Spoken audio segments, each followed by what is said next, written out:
Tere ka minu poolt. Tänane viimane ettekanne siis, et palun siis natuke 15 minutit veel kannatust. Et juttu tuleb Rail Balticu projektist. Kõigepealt siis sellised olulised sündmused, mis võimaldavad meil juba täna maade omandamise läbirääkimisi pidada. Selle eelduseks on olemasolev maakonnaplaneering ja Rail Balticu Eesti osa eelprojekt ja loomulikult ka siis korrastatud seadusandlus, mis annab meile siis alused, kuidas neid läbirääkimisi pidada, millistest hindamistest lähtuda, milliseid hüvitisi maksta ja nii edasi. Ja Maa-amet, nagu öeldud, hakkas ka sättima 2016. Me küll omandamise läbirääkimisteni reaalselt jõudsime eelmise aasta lõpust, 2018 lõpust, aga 2016, 2017 me siiski tegime väga tõsiseid ettevalmistusi ja ka meie panus selle uue seadusandluse korrastamisse on kaunis suur.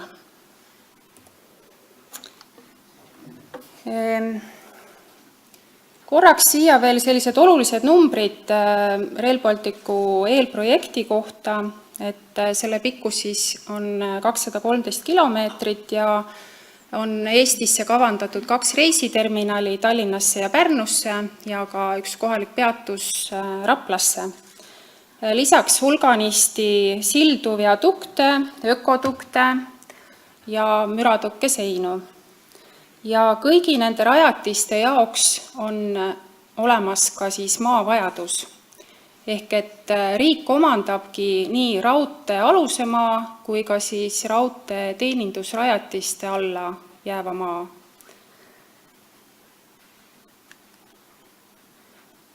Kogu töömaht on siis 862 kinnisasja ehk katastriüksust ja sellest 619 on erakinnistuid. Ka riigimaadel tuleb teha meil töid, et maa on küll riigi oma, aga tuleb lahendada ära erinevad maaküsimused. Et riigimaadel võib siis raudtee läbida nii riigimetsi, aga kui ka Keskkonnaministeeriumi hallatavat maareservi ja ka selliseid maid, mis on riigi poolt antud kasutusse, kas siis maareformi käigus kasutusvaldusesse või siis riigi poolt rendile. Et see riigi käes olev maa 169 kinnistut ei ole ka selline ilma töömahuta, et ka seal nende kinnistutega tuleb tööd teha, maakorraldust ja läbirääkimisi pidada. Aga eramaid siis, nagu siit need numbrid näitavad, on veidi rohkem Harju maakonnas ja Rapla maakonnas, Pärnu maakonnas veidi vähem.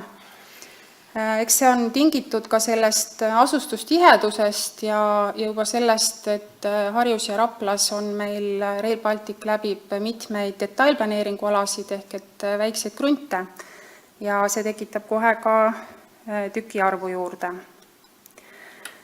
Eramaadest väga suur osa on maatulundusmaad ehk et 3/4 praktiliselt siis kuskil ligi 70% on maatulundusmaad. Elamumaid kokku siis jääb see trassile 82 ja ülejäänud siis on sellised muud sihtotstarbed. Ehk et see näitab, et see Rail Balticu trass on ikka planeeritud rohkem läbi metsade ja põldude ja asustusest veidi eemale. Ja sellest tulenevalt ka Rail Balticu alla ei jää meil päris neid kodukohti, neid jääb väga üksikuid. Üks praeguse eelprojekti kohaselt siis 1 Raplamaale ja 2 tükki Harjusse. Küll aga jah, need detailplaneeringud, mida see Rail Baltic ka läbib, need on kindlasti sellised keerulisemad kaasused kus me peame siis vaatama, et kui palju sellest planeeringualast siis edaspidi üldse kasutatavaks jääb. Et alustasimegi 2016. sellest, et Pärnu maakonnast alates hakkas valmima raudtee eelprojekt ja hakkasime tutvustama seda siis kohalikes omavalitsustes maaomanikele. Ja me kasutasime selliseid värvidega kaartide tähistamist, kus me siis küsisime maaomanikelt, millist osa ta on nõus ära müüma oma kinnistust ja millist ta kindlasti tahab endale jätta ja kas tal on ka soov kuskilt maad juurde saada. Ja see on selline ankeetide ja andmete kogumine, mis meil täna aitab siis maaomanikele pakkumisi teha ja sellest juba varem kogutud informatsioonist ka lähtuda. Ja selliste maaomanike huvide kaardistamise pinnalt me siis saime niisuguse statistika, et meile umbes pooled maaomanikud väitsid, et nad soovivad saada selle raudteealuse äralõike eest kindlasti vastu maad. 23% oli selliseid maaomanikke, kes siis kohe teadsid, et nad on huvitatud ainult rahast. Ja väga suur osa siis kokku siis 11,3%, et nemad tahtsid ennem näha ikkagi riigipoolset pakkumist, et otsustada, et oleneb, mida te pakute, et kui suur on see rahanumber või kuhu te siis seda maad pakute. Ja selle statistika pinnalt me väga palju siis ka panime neid maaomanikelt saadud tagasisidet, võtsime arvesse ja üritasime siis ka regulatsiooni täiendada. Ehk et KAHOS-esse siis said ka väga mitmed sellised lisameetmed, ehk et see, et riik saab pakkuda ka siis mitte ainult rahashüvitist, vaid ka võimaluse korral maakorralduse võimalusi või siis ka vahetusmaid. Ja väga palju küsiti ka koosolekutel seda, et miks te siis ainult räägite sellest, et riik maksab meile maatüki eest selle turuväärtuse, et meie ei ole ju täna selles positsioonis, et me tahame maad müüa, meie ei ole, ütleme, vabal turul, me lihtsalt täna ei ole seda müügisoovi, aga riik tuleb ja riik tahab osta, nii et selle eest nagu riik peaks ka täiendavaid hüvitisi maksma. Ja ka selle mõtte me siis saime kenasti seadusesse. Nüüd konkreetseid pakkumisi maaomanikele me siis alustasime eelmise aasta lõpust ja siin allpool on siis näha maakonna planeeringu koridor, 350 meetri laiune trassikoridor, mis tähendab tegelikult siis selle raudtee nihutamisruumi. Selle maakonna planeeringu koridori sees võib see raudteerajatis siis liikuda, aga kogu seda 350 meetri laiust ala siis riik ei omanda, vaid omandamine toimub ikkagi päris selle krundi jaotuse järgi ehk et eelprojekti lahenduse järgi. Ja kuna ikkagi see raudtee eelprojekti lahendus võib ristmike kohas, kurvilistes kohtades veel mõnevõrra liikuda, siis täna riik on alustanud läbirääkimisi ainult raudtee sirgetes lõikudes. Ehk et seal, kus on täna teadmine, et see raudteekoridor jääb eelprojekti alusel paika. Ja nagu sai öeldud, et omandatakse siis nii see raudtee kui ka teenindusrajatised ehk et ka juurdepääsu teede alune. Me väga loodame, et need riigile omandatavad teed me suudame pärast siis ka kohalikele omavalitsustele või RMK-le üle anda. Siin on nagu meil selle juures see lootus, ma näen juba, et keegi raputab siin pead, ei ole selle väitega nõus, et ikkagi projekti raames see juurdepääsutee ehitatakse välja ja riik ka ostab selle maa ära, ehk et see üleandmine siis kohalikul omavalitsusel tehakse ka suhteliselt lihtsaks. aga kuidas neid teid õnnestub siis hiljem üle anda, et eks me näe.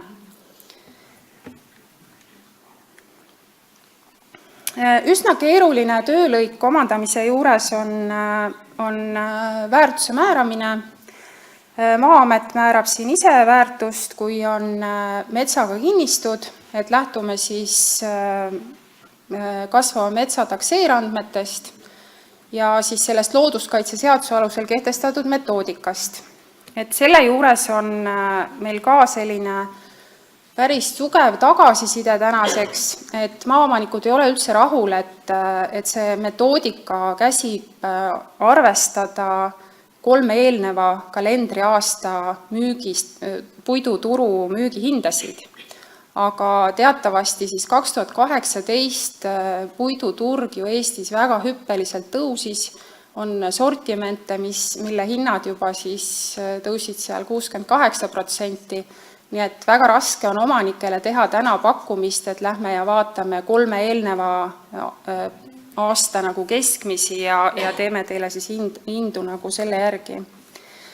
Aga muidugi kasutame ka kutselisi hindajaid, eriti kui on vaja teha siis äralõikeid kinnistutest ja kui on juba eeldada, et selle äralõike tegemisega võib ka mingi kahju kaasneda. Ehk et kindlasti on need elukondlikud kinnisvarad, et raudtee äralõikega ju see alles jääv elamumaa seal kõrval võib kaotada väärtust ja seda me siis ka läbi selle hindamise üritame tuvastada. Nagu teada, maksab riik kokkuleppel müügi puhul siis maaomanikele täiendavat motivatsioonitasu ehk lisaks 20%. Ja isegi see praktika aitab meil tegelikult saada täna neid kokkuleppeid, sest ka see miinimum või kõige väiksem motivatsioonitasu, mis on 0,8-kordne kuupalk, on täna juba üle 1000 euro. Ja kui me teeme maaomanikule pakkumise piire muuta ja kõrvale paneme ka siis selle ostupakkumise koos selle motivatsioonitasuga, siis kipuvad need soovid pigem kalduma just müügikasuks. Palju me siis täna teinud oleme? Et nendes sirgetes lõikudes meil on töös umbes 170 katastriüksust ja me oleme omandamise teateid ja pakkumisi teinud 53 katastriüksuse osas ja umbes pooltele on tänaseks meil laekunud ka nõusolekuid. On esitatud ka vastuväiteid. Kuulame ära siis omaniku vastuväited, selgitame hindu või teeme siis mingeid teistsuguseid pakkumisi. Igatahes üritame saavutada maaomanike kokkulepet. Ja tänaseks on ka omandamise otsuseid vastu võetud 3 tükki ja sõlmitud ka 1 omandamise leping. Esimene omandamine siis toimuski siin Tallinna külje all, Suur-Sõjamäe tänava ääres on siis kavandatud Rail Balticu reisirongide hooldedepoo ja seal hooldedepoo alal me siis omandasime 4,64 hektari suuruse maatüki, nii nagu Andrese ettekandest oli näha, et maa väärtus sõltub sellest, kus ta asub. Tallinnas ja Tallinna külje all kindlasti on need kõige kallimad maad. Ka selle tehingu eest siin maksis riik ligi 500 000 eurot koos hüvitistega. Ja siin rakendati ka siis seda motivatsioonitasu maksimum suurust. Ehk et üle 60 000 siis maksti hüvitist. Hästi keeruline piirkond on ka Tallinna linnas, Ülemistel, kus siis selle uue kaubanduskeskuse T1 Mall of Tallinna kõrval asuvad sellised räämasgaraažid. See ehitis seal kinnistu peal nüüd kindlasti täna väga väärtuslik ei ole, aga ta asub väga, väga kallis piirkonnas. Ja ka siin on siis reisiterminali kavandatakse küll siia raudtee äärde, detailplaneeringut võib-olla hakatakse ümber tegema, aga riik on siis need kinnistud omandamas selleks, et tagada selle reisiterminali ümbruse detailplaneeringu elluviidavus, ehk et me saaksime siis kompleksselt lahendada nii terminali kui ka siis selle ümbruse. Siis edasi mõned näited vahetamise kohta, et meil on ka üks kokkulepe siis vahetamise kohta sõlmitud, päris lepinguni pole jõudnud, sest et tehakse maakorraldustöid ehk et vahetusmaa jagamist, et see roosa siin on raudteetrass, siia alla jääb siis metsakinnistust üks osa ja Kohila ümbruses siis toimub selle vahetamine teise kinnistuga, et vastu pakutakse riigi poolt siis riigireservis olevat metsatükki. Üks näide ka piiride muutmise kohta, et eramaast läheb raudteetrass umbes siit kohast läbi, teisele poole raudteed jääks ka selline väike maatükk, mille vastu tegelikult riigil just huvi ei ole, aga kuna selle eramaa kõrval on ka riigireservi maatükk, siis me saame pakkuda siin piiride muutmist. Seda ma ei oska öelda, kas me siin ka omaniku nõusoleku saame, võib-olla ta eelistab ikkagi ainult trassialust maad riigile müüa, aga me vähemalt siis selliseid pakkumisi teha saame. Ja kindlasti, nagu sai öeldud, väga keerulised on läbirääkimised detailplaneeringu aladel, siin Kohila külje all Urge külas on meil mitmeid planeeringualasid, ka seal oleme alustanud juba läbirääkimisi ja loodame, et saame ka siis maaomanikuga lõpuks või maaomanikega siin rahuldava tulemuseni. Ja tuletan meelde, et kõiki neid maade omandamise erinevaid võimalusi on võimalik vaadata ka meie YouTube'i videote pealt, et kellel siis mahti on ja huvi, siis pange otsingusse, YouTube'i otsingusse Maa-amet ja te saate sealt portsu videoid, mis veel kord tutvustavad siis kogu seda maade omandamist. Aitäh!